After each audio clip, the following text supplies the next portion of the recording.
कथा सामने रखी है, कथा से बाहर की कोई बात नहीं, कथा की ही बात है और कथा का ही आनंद है। इसको जितना पिया जाए उतना कम है। इस प्रकार से लक्ष्मण जी कहने लगे कि महाराज इस धनुष से आपका क्या लेना देना है। ध्यान देंगे, ज्यादा लड़ाई झगड़े की तरफ ना जा करके आप बात को समझिए। ये भगवान शिव का धनुष है। भगवान शिव ने अपने इस धनुष को देवराज इंद्र को दिया। देवराज इंद्र ने समय पाकर के और इस धनुष को मिथिलापुरी में रखा।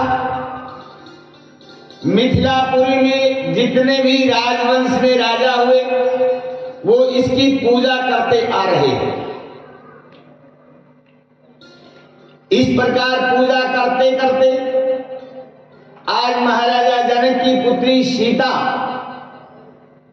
एक बार सफाई कर रही थी और इस धनुष के नीचे कुछ बेलपत्र, पुष्प, हरी दूब आदि नीचे जो है फंसे हुए थे, क्योंकि हर रोज पूजा होती थी। तो पूजा की जो निर्माल्य सामग्री होती थी उसको ऊपर ऊपर से उतार लेते थे, लेकिन धनुष उठाने की हिम्मत किसकी। और उस धनुष के दाएं बाएं निर्माल्य फंसा हुआ था, कहीं बेलपत्र, कहीं पुष्प, कहीं हरी दूब, कहीं चावल। तो सीता जी ने देखा कि धनुष के नीचे तो बहुत निर्माल्य इकट्ठा हो गया है। मां सीता ने बाएं हाथ से धनुष उठाया और दाएं हाथ से झाड़ू से सारी सफाई की। महाराजा जनक पूजा के लिए आए, देखा आज इतनी सुंदर पूजा, ये व्यवस्था किसने बनाई। पता चला आज सीता जी ने यहाँ की साफ सफाई का कार्य संभाला था। महाराजा जनक ने पूछा तो पता चला महाराजा जनक ने वहीं पर संकल्प लिया था कि जिस धनुष को मेरी बेटी उठा सकती है, तो पहले बुजुर्ग कहा करते थे कि कन्या से वर दूना। महाराजा जनक ने उसी समय सोचा मेरी बेटी इसको उठा सकती है तो इसका पति इसको तोड़ने वाला हो, तभी तो बात बनेगी। और वहीं से संकल्प लिया। अब जैसे ही लक्ष्मण जी ने कहा महाराज आपका इससे क्या संबंध है, अगर ज्यादा इससे संबंध है तो इसको किसी खाती से बुलवा कर जुड़वा लो, जो कीमत होगी दे देंगे। अब क्या इलाज है, टूट गया और इसमें भैया का कोई कसूर नहीं, इन्होंने तो छुआ टूट गया, बस कोई परिश्रम नहीं करना पड़ा। लेकिन भगवान परशुराम तो जानते हैं कितना कठोर है ये, इस तरह थोड़ी टूटेगा। लेकिन लक्ष्मण जी जैसे जैसे बातें करते हैं, परशुराम का क्रोध इतना बढ़ गया मानो जलती हुई अग्नि में आहुति डाल दी गई हो। और जैसे ही आग बबूला हो गई तब राम जी ने लक्ष्मण को पीछे किया, क्योंकि शांत भी करना होगा। और राम जी कहने लगे विप्रवंश के असी प्रभुताई अभय हो जो तुम्हें निराई। महाराज आप तो विप्र हैं, आपकी तो पूरे संसार में त्रिलोकी में आपकी ही तो प्रभुता है और आपके बल से त्रिलोकी में सब भयभीत है। कौन है जो त्रिलोकी में आपके सामने आ सके। इसलिए सुने मृदु गूढ़ वचन रघुपति के, ऐसे मीठे और कोमल वचन सुनकर के उगरे पटल परशु धर्म मति के। कि मैं तो इतना क्रोधित बार बार होता हूं और इतने क्रोध के बाद भी आज मेरा फरसा चल नहीं रहा, कोई न कोई तो कारण होगा। तो मानो राम जी के सामने आते ही, प्रार्थना करते ही, और भगवान परशुराम जी की जो दृष्टि थी वो बदल गई, भाव बदल गया। क्यों? जैसी संगत वैसी रंगत भाई। आप साधु के साथ रहेंगे, सज्जनता आएगी। धार्मिक के साथ रहोगे तो धार्मिक बनोगे। चुगली चर्चा में रहोगे तो चुगली करोगे। कथा में आओगे तो प्रभु प्रेमी बनोगे। तो परशुराम जी और लक्ष्मण जी दोनों अग्नि स्वरूप हैं। भगवान परशुराम जी अग्नि स्वरूप हैं और लक्ष्मण जी आहुति देने लगे। घी का काम होता है, लेकिन अग्नि शांत कब हो? जब आहुति देना बंद कर दे। श्री राम जी ने यही कार्य किया। आकर के भगवान परशुराम जी के चरणों में प्रणाम करके कहा, बाबा ऐसा कौन है त्रिलोकी में जो आपके सामने आ जाए? इसलिए आप इस बच्चे की बात की तरफ ध्यान मत दो। ये तो बच्चा है, अबोध है, आप भी जानते हैं। और बच्चों के ज्यादा मुंह लगना भी अच्छा नहीं होता। समझदारी इसी में है कि बच्चों से थोड़ा दूर रहें। भगवान राम ने कहा, और जैसे ही परशुराम जी की दृष्टि बदली, भाव जागृत हुआ, और जैसे ही शांत हुए, विवेक प्रकट हुआ और ध्यान आया कि समय आ गया है राम के अवतार का। शायद ही राम तो नहीं है। जैसे ही ध्यान किया कि अब तक तो भागा दौड़ में लगे हुए थे कि जब तक राम तुम अवतार नहीं लोगे ये कार्य मैं करूंगा, लेकिन जब आ जाओगे तो कार्य संभाल लेना। तो जब आदमी भागा दौड़ में व्यस्त होता है, विचलित होता है, तो उसे कोई आभास नहीं होता है। भगवान परशुराम जी भी धर्म की व्यवस्था में लगे हुए हैं। इन्होंने कोई अपराध नहीं किया।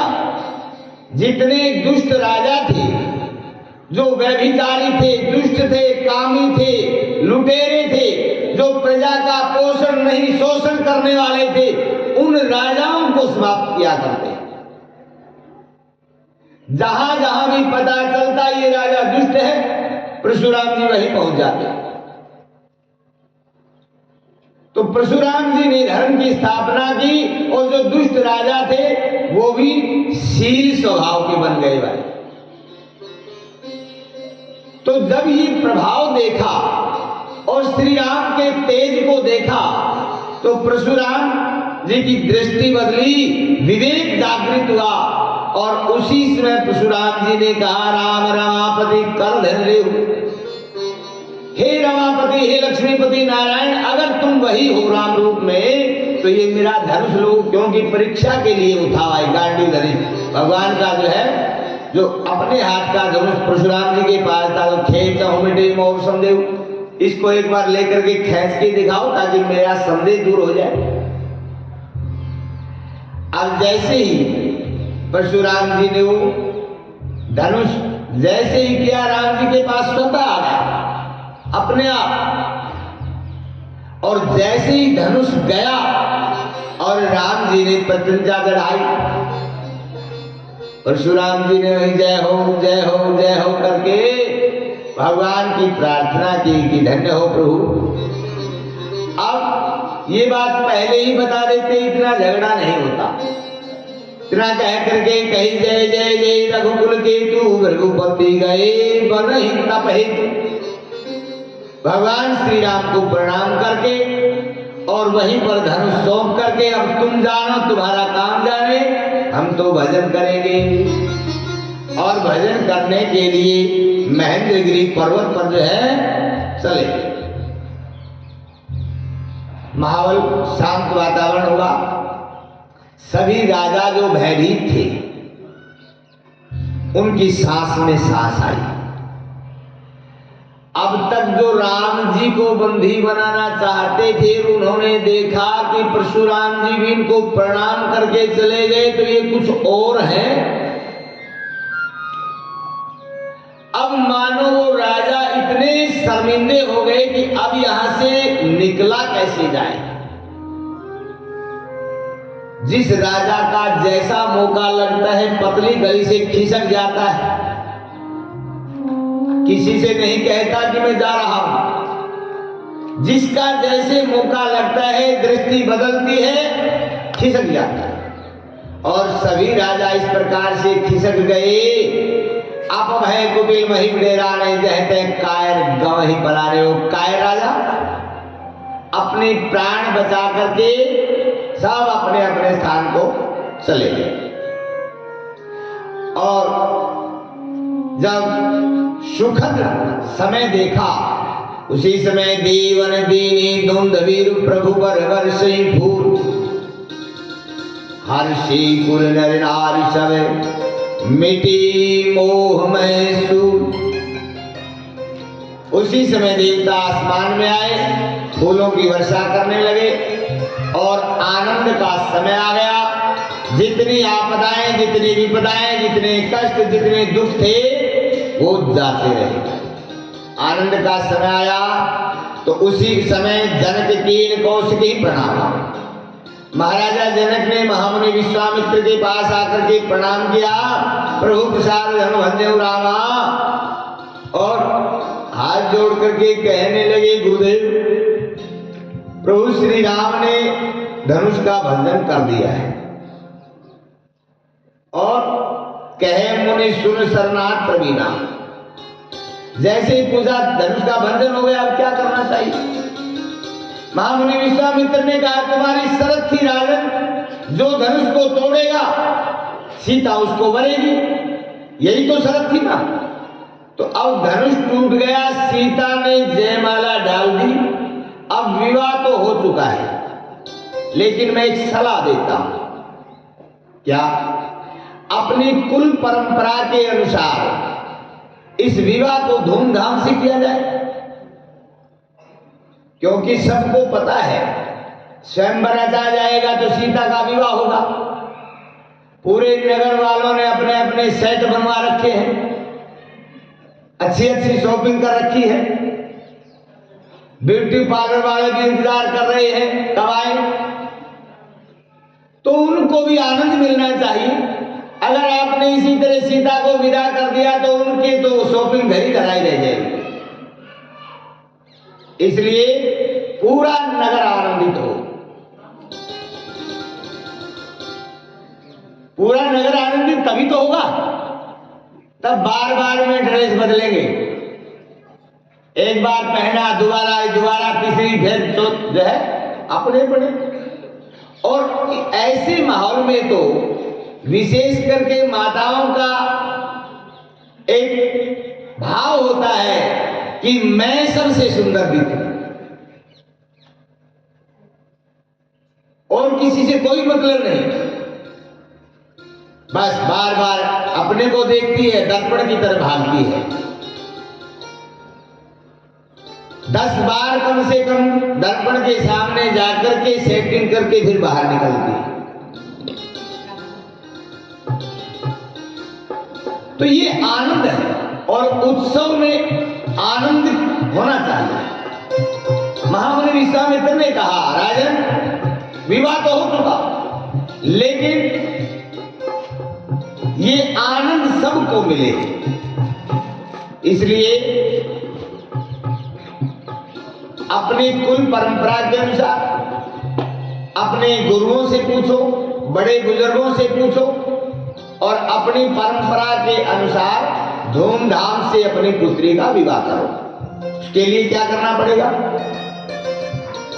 कि सबसे पहले तो राजदूतों को भेजो अयोध्या में, विवाह की पत्रिका दे करके और महाराजा दशरथ को निमंत्रण दो कि बारात लेकर के आए, तभी तो विवाह होगा। बारात नहीं आएगी तो विवाह कैसा। अब ये बात महाराजा जनक की समझ में आ गई। गुरुजी को प्रणाम किया। महाराजा जनक अपने गुरु सदानंद जी के पास गए, उनसे आदेश लिया, सबकी सहमति हुई, विवाह की पत्रिका तैयार की गई और राजदूतों को अयोध्या में भेजा गया। अयोध्या में जाकर के अंगरक्षकों को कहा कि हम इस प्रकार से मिथिलापुरी से आए हैं, महाराज दशरथ से मिलना चाहते हैं। काम कि हम महाराज के पुत्र श्री राम के विवाह की पत्रिका लेकर आए। जैसे ही ये सुना, मानो आनंद की लहर दौड़ पड़ी। महाराजा दशरथ एक अपनी बहुत बड़ी सभा में बैठे हैं, गुरुदेव वशिष्ठ बैठे हैं, सुमंत जैसे बड़े बड़े महामंत्री बैठे हैं, विचार विमर्श हो रहा था। और जैसे ही राजदूत ने जाकर के कहा महाराज की जय हो, मिथिला नगर से 2 राजदूत आए हैं और श्री राम के विवाह की पत्रिका लेकर आए। जैसे ये सुना, सारी सभा मूर्तिमान हो गई।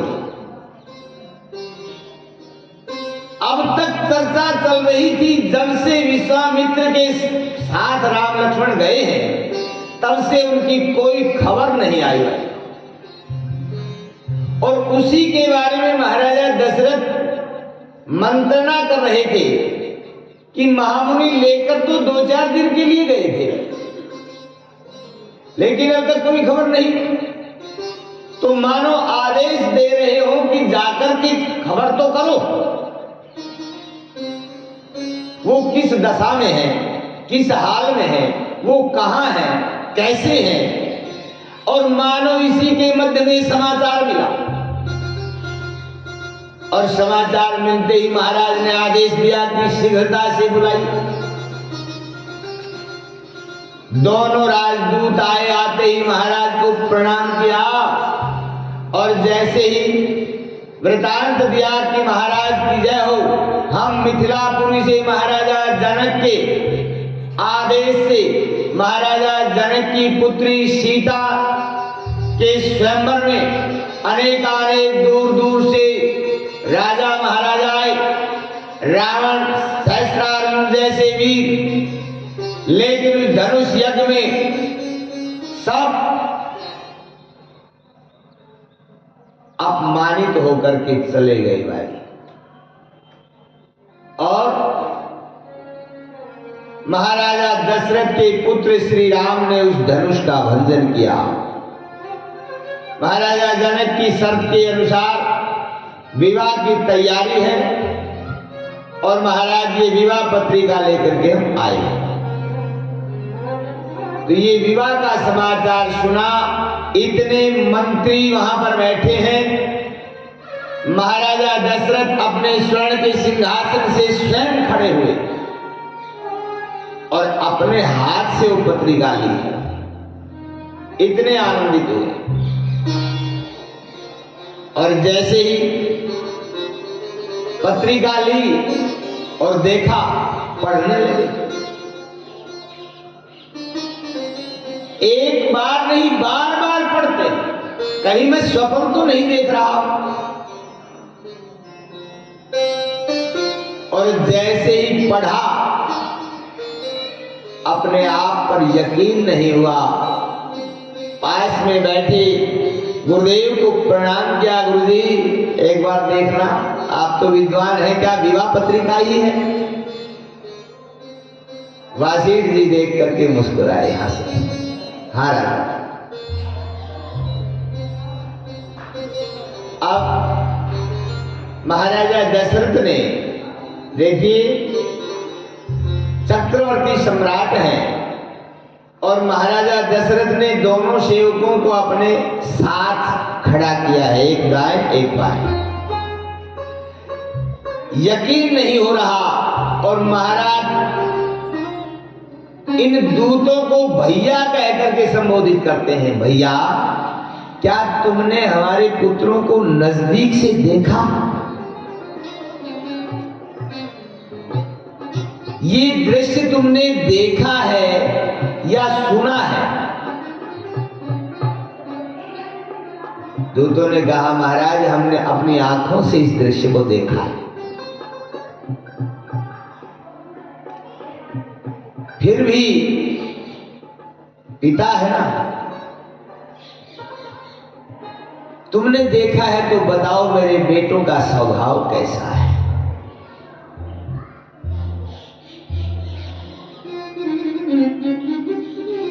अब दोनों राजदूत श्री राम और लक्ष्मण के स्वभाव को बताने लगे। महाराज, जो श्री राम हैं वो तो इतने दयालु हैं, इतने कृपालु हैं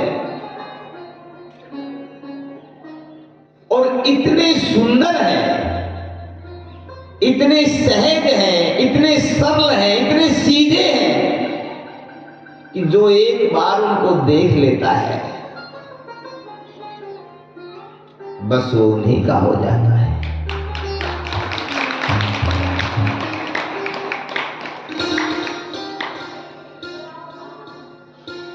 जैसे ही राजदूतों ने सारा वृत्तांत बताया, महाराज दशरथ गदगद हो गए, आनंदित हुए। इस प्रकार से राजदूतों ने कहा, महाराज वैसे तो टूटत धर्म ही धर्म भयं विवाहो सुर नर नाग विदित सवता। ये तो महाराज का संकल्प था कि धनुष टूटते ही विवाह तो हो गया था, लेकिन गुरुदेव की आज्ञा है कि धूमधाम से विवाह करवाया जाए, इसलिए आप बारात की तैयारी करके आप मिथिलापुरी पहुंचे। जैसे ये कहा, महाराजा दशरथ ने अपने गले से 9 लखे हार उतार करके भेंट के रूप में देने लगे। दोनों राजदूतों ने चरण पकड़ लिए, महाराज क्षमा चाहेंगे।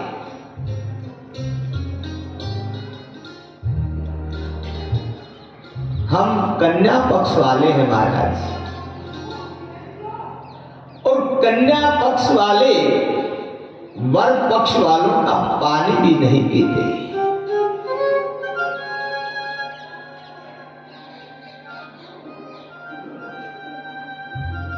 हमारे वैदिक सनातन धर्म हिंदुस्तान में ये परंपरा आदिकाल से चली आ रही है। अब तो विकृत हो गई समय के अनुसार, ज्यादा पुरानी बातें नहीं है। आज से 50 वर्ष पहले जिस गांव में, जिस गांव की कन्या चाहे किसी भी जाति धर्म की हो, ये पता चल जाता है कि हमारे गांव की इस गांव में कोई कन्या ब्याही गई है, उस गांव का भी पानी नहीं पीते थे भाई। और उस कन्या को जो भी हाथ का उत्तर दे करके सिर पुचकार करके आते थे। और जब उस कन्या को अपने गांव का कोई भी आता था, वो इतनी आनंद होती थी, इतनी आनंदित होती थी कि मानो आज मेरे पिता ही मेरा सिर पुचकार रहे हुआ, इतनी खुशी होती।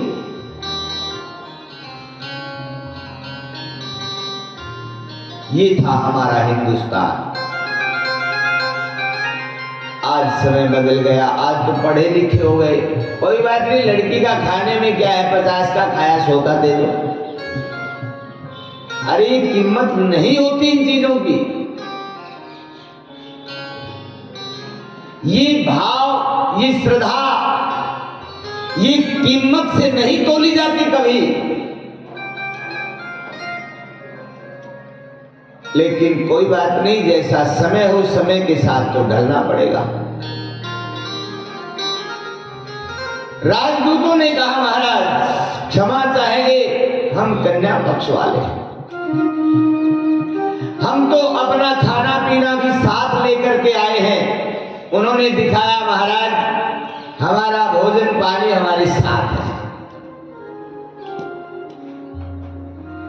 ये सुनकर के राजा बड़े प्रफुल्लित हुए।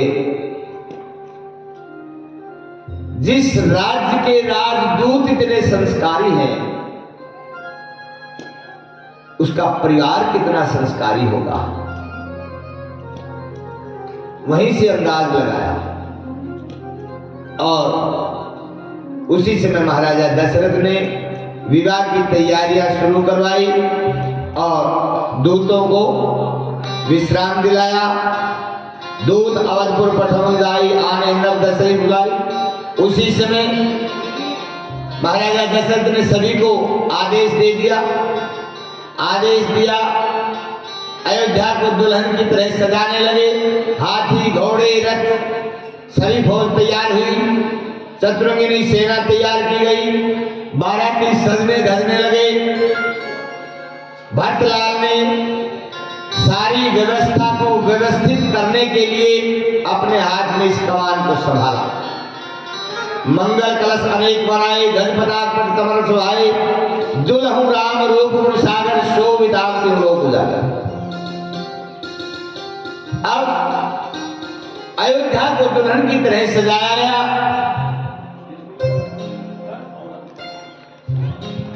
यहां से बारात तैयार हुई। सूर्य के समान तेजस्वी रथों को तैयार किया गया है।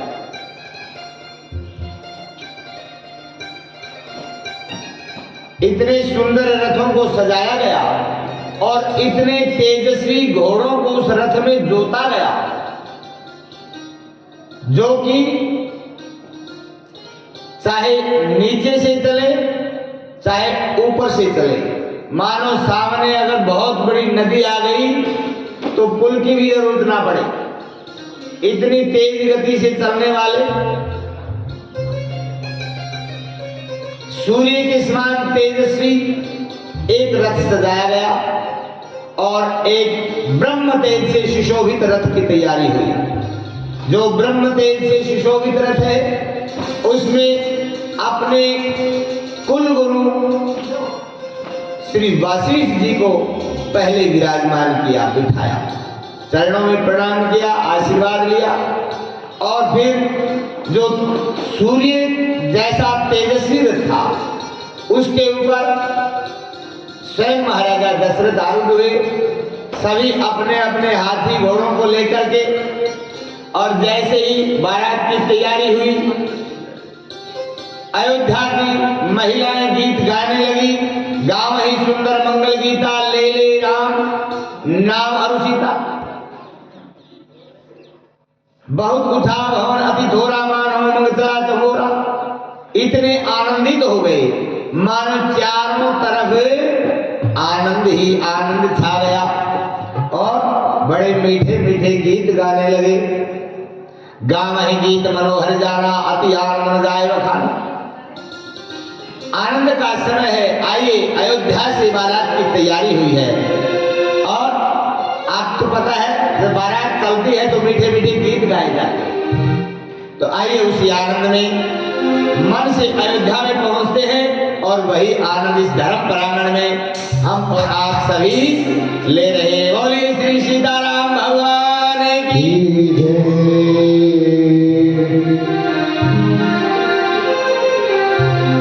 झुक जइयो तनिक रघुबीर सिया मेरी छोटी सी मेरी छोटी सी मेरी छोटी सी झुक जइयो तनिक रघुबीर।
बोलिए श्री सीताराम भगवान की। आइए इस प्रकार से शंख ध्वनि के साथ अयोध्या से बारात चली और बारात शीघ्र ही जनकपुर में पहुंच गई। बारात का भव्य स्वागत हुआ। दोनों बराबर के समधी महाराजा जनक और महाराजा दशरथ आनंदित होकर के परस्पर मिले। गुरु के चरणों में दंडवत प्रणाम हुआ। जैसे ही राम लक्ष्मण जी को ये पता चला कि पिताजी बारात लेकर के आ गए हैं, गुरु जी के साथ जनवासी में पहुंचे। महाराजा दशरथ ने महामुनि विश्वामित्र के चरणों में दंडवत प्रणाम किया। बहुत आशीष मिली। श्री राम और लक्ष्मण जी ने गुरु वशिष्ठ जी के चरणों में प्रणाम किया, महाराजा दशरथ के चरणों में प्रणाम किया। आज मानो हृदय के अंदर आनंद के हिलोरे प्रारंभ हो गए। आनंद ही आनंद छा गया और आज मानो महाराजा दशरथ चारों पुत्रों को अपने पास जैसे ही देखते हैं आनंदित हुए। और नृप समीप सो वही सुखचारी जन धन धर्मा दिग्तम धर्म। मानो धर्म अर्थ काम मोक्ष चारों पदार्थ आज महाराजा दशरथ की मुट्ठी में है भाई। इतने सुशोभित होने लगे, आनंदित हुए। उसी समय मां सीता ने सोचा महाराजा दशरथ का वैभव बहुत अधिक है और वहां के जो बाराती आए हैं, मेरे पिता उनका सम्मान करने में, उनकी व्यवस्था बनाने में कहीं कोई कमी न रह जाए, इतना मान करके रिद्धि सिद्धि को प्रकट करती हैं और रिद्धि सिद्धि को जनवासे में भेजती हैं। जाते ही अनिवार्य सिद्धियों ने यथा योग्य सभी व्यवस्था को सुव्यवस्थित बनाया और जिसको जो चाहिए जैसे ही मन में भाव आया वही वस्तु उनको मिल जाती है। मानो स्वर्ग में भी वो आनंद नहीं है। उन सामग्रियों से आच्छादित बारात का यह भव्य स्वागत हुआ और सभी आनंदित हुए। लेकिन अब तक तो बारात आ गई है लेकिन विवाह का मुहूर्त नहीं निकला। अब यहाँ पर दो जगह मुहूर्त निकाला गया।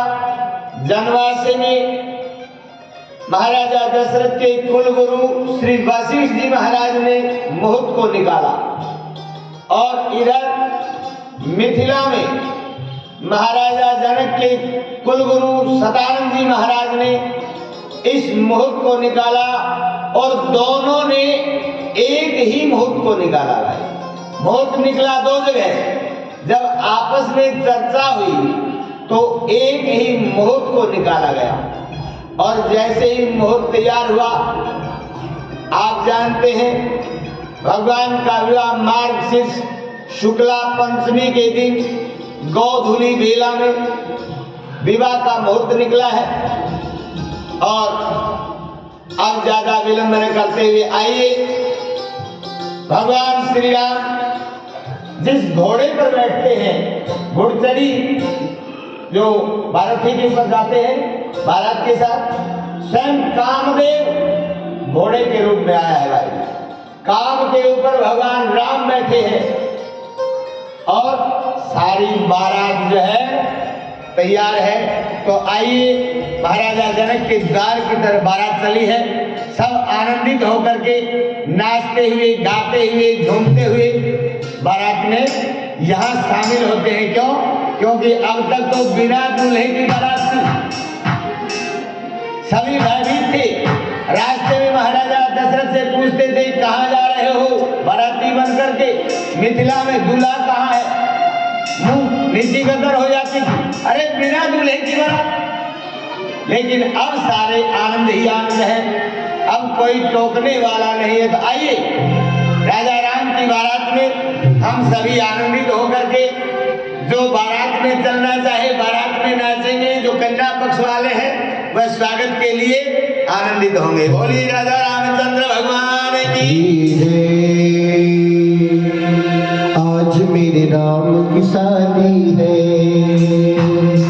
आज मेरे राम की शादी है, आज मेरे राम की शादी है, राम की शादी है, मेरे राम की शादी है, राम की शादी है, मेरे राम की शादी है, आज मेरे राम की शादी है, आज मेरे राम की शादी है।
मेरे राम की शादी है, आज मेरे राम की शादी है, हो राम की शादी है, मेरे राम की शादी है, राम की शादी है, मेरे राम की शादी है, आज मेरे राम की शादी है, आज मेरे राम की शादी है, हो राम की शादी है, मेरे राम की शादी है, राम की शादी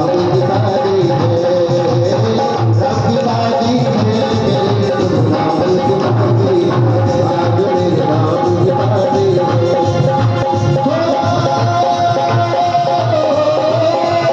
मेरे राम की शादी है, आज मेरे राम की शादी है।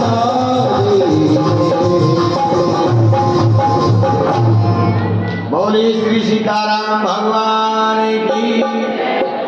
इस प्रकार से भगवान श्री राम की बारात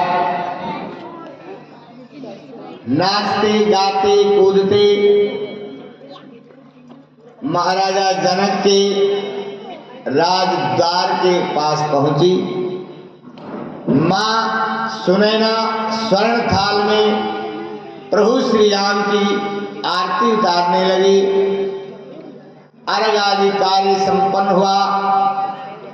बहुत सुंदर स्वर्ण का मंडप बनाया गया। चारों वेद मानो आज ब्राह्मण बनकर के भगवान की पूजा करवाने के लिए विद्यमान हुए और सभी देवता जो ब्राह्मण देवता पूजा करवाने के लिए जो वेदी बनाई थी, मानो आज तो सारे ही देवता सशरीर वहां पर आकर के अपनी पूजा को स्वीकार करने के लिए तत्पर हो गए। महाराजा जनक ने विष्णु रूप मान करके दूल्हे रूप भगवान श्री राम के चरणों का पखारण किया, सबका मान सम्मान किया और मंडप में भगवान श्री राम बैठे। वेद ध्वनि होने लगी, मंगल गीत होने लगे और स्वस्ति वाचन प्रारंभ हुआ।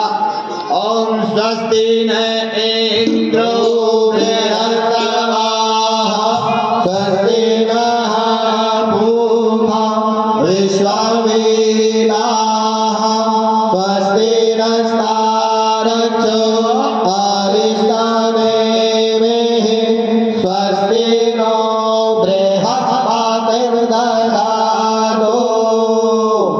मंगल पाठ के साथ महाराजा जनक ने प्रभु श्री राम से अर्घ आचमन की सारी विधि संपन्न करवाई। देवताओं की पूजा हुई। देवता स्वयं अपनी अपनी पूजा सशरीर आकर के स्वीकार करते हैं। सभी हर्षित हुए और उसी समय महामुनि ने कहा कि सीता को भी मंडप में लाया जाए। सीता जी भी श्री सुंदरता वर्णन गाई, लघुमती बहुत मनोहर पाई। जैसे ही मंडप में सीता जी आई है, उनकी सुंदरता का कोई बखान नहीं कर सकता। स्वर प्रणाम करी वर्ष ही फूला। सभी देवताओं ने मां सीता के चरणों में प्रणाम किया। पुष्प वृष्टि होने लगी। मुनि आशीष मंगल बोला। सभी गुरुओं ने आशीर्वाद दिया। यही विधि से मंडप ही आई, प्रमोदित शांति पढ़े मुनिराज। जैसे ही मंडप में आई, स्वस्ति तिलक आदि का सभी कर्म हुआ और सीता जी ने भी भगवान की पूजा की। अब जैसे ही बैठे हैं, अब साखोचार का समय आया। दोनों पक्षों के कुलगुरु महाराज अपने अपने पक्ष के साखोचार पढ़ने लगे। इधर से महामुनि विश्वामित्र जी, महामुनि वशिष्ठ जी महाराज श्री राम जी की तरफ से और सदानंद जी महाराज जनक जी की तरफ से मंगलचार और साखोचार शुरू होते हैं। 2 मिनट भाई, 2 मिनट। वर कुंवर कर तल जोरे साखो चार दो कुल गुरु कर भयो पाणी विलोक विदिशु मनुज मुनि आनंद भर सुख मूल दुलहु एक दाम्पत उलक तन उल जोहियु हरि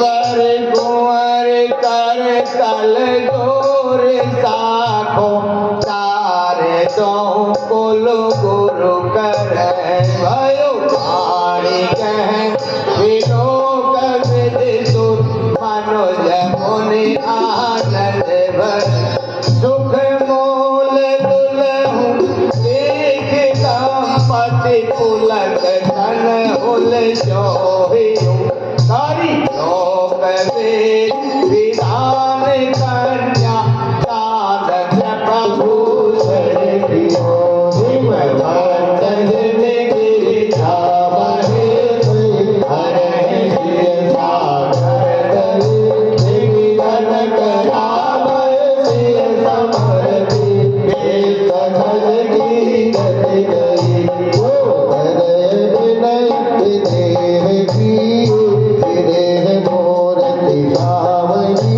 हरि ओम विधिवत गाति जोई ओम लागी भावरी देव विधिवत गाति जोई ओम लागी भावरी ओम लागी भावरी ओम लागी भावरी।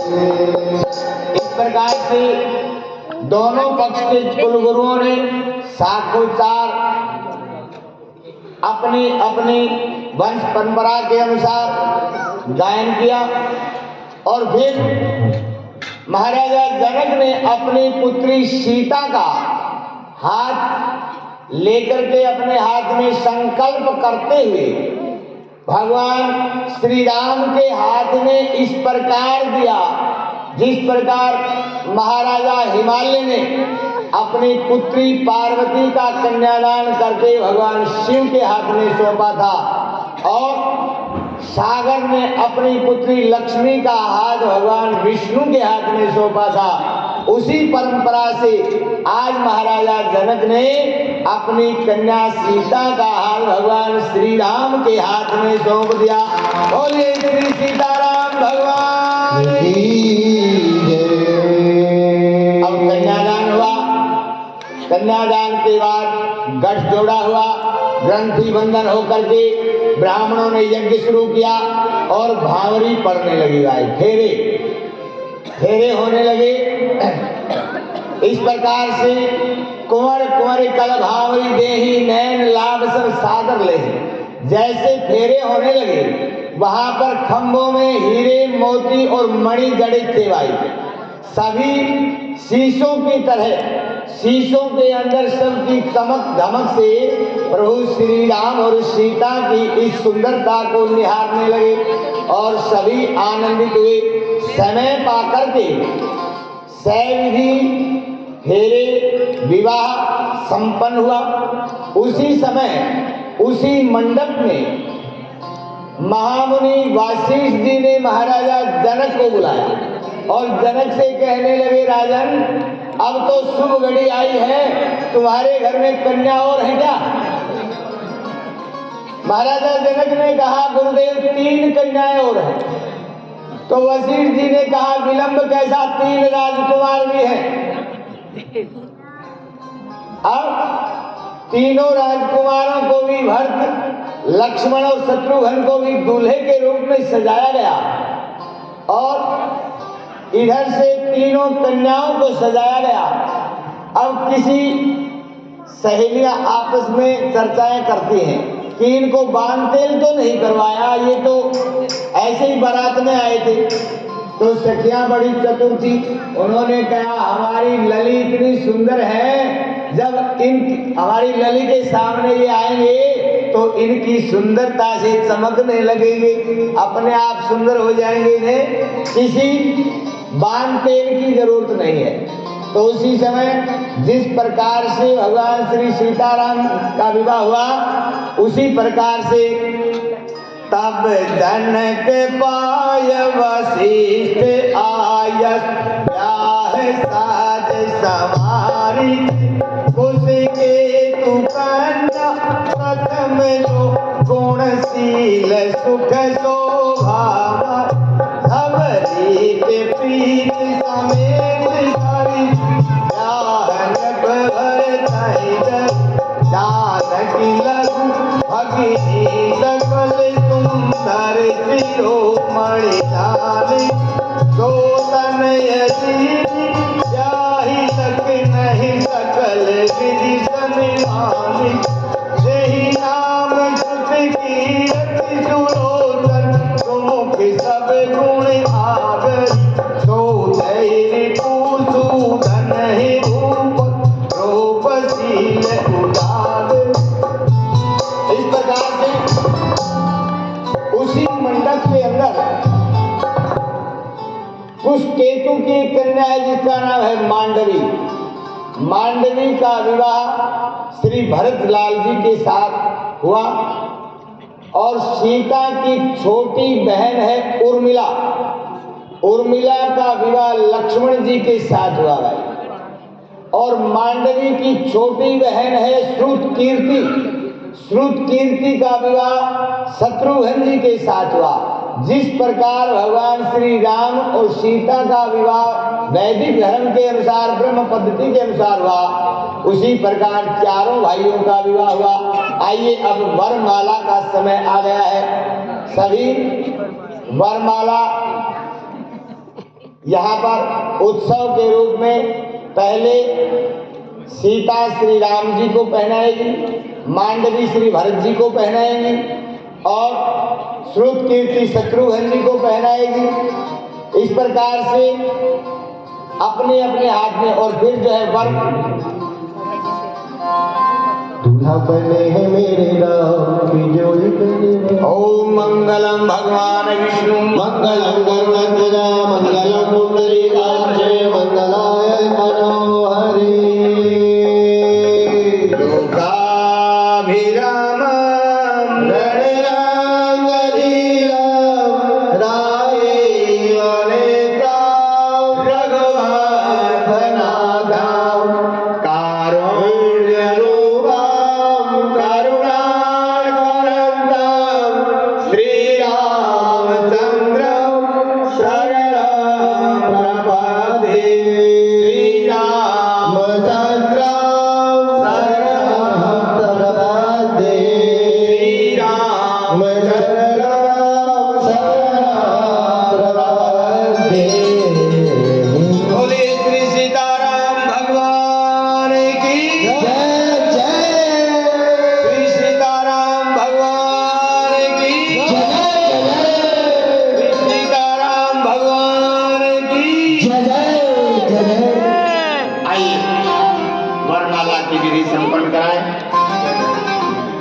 दूल्हा बने हैं मेरे राम की जोड़ी का जवाब नहीं।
उत्सव की आप सभी भक्तों को बहुत बहुत बधाई हो। बधाई हो, बधाई हो, बधाई हो।